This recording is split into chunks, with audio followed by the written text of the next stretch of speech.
Imagine traveling across a wide, dry land with your family, your animals, and everything you own. The sun is hot, the ground is dusty, and every place with grass or water matters. This is the situation Abram and his nephew Lot found themselves in the story from Genesis, chapter 13. After leaving Egypt, Abram returned to the land God had promised him. He didn't come back empty-handed, not at all. Abram had become very wealthy. He owned many animals, silver, gold, servants, and tents. His nephew Lot had also grown rich, with large flocks of sheep and cattle of his own. As they moved through the land, they camped near places where Abram had once worshipped God. But even though the land was wide, it could not support both men living together. There wasn't enough grass. There wasn't enough water, not for all their animals in one place. Soon, problems began to surface. Abram's herdsmen and Lot's herdsmen started arguing. Each group wanted the best grazing land for their animals. What began as a simple shortage turned into tension and conflict, and all this was happening while other people already lived in the land around them.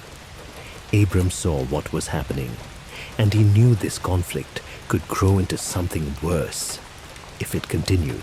So Abram did something wise and unexpected.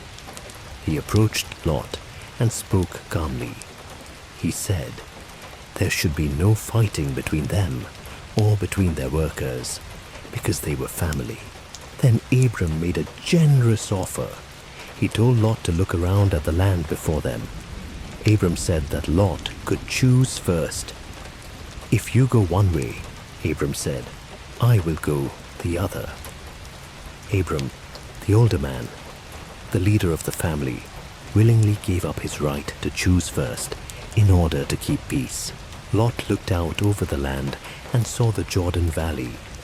It was green, fertile, well watered. Compared to the dry hills, it looked like a garden. It seemed like the perfect place for his animals to thrive.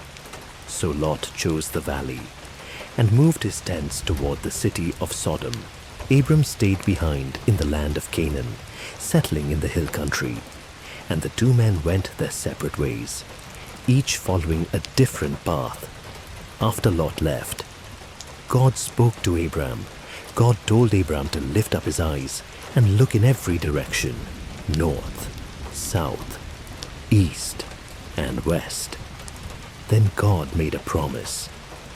All the land you see, God said, I will give to you and to your descendants forever.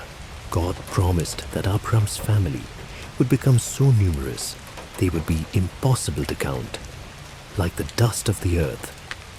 God then told Abram to walk through the land, because it was now his inheritance.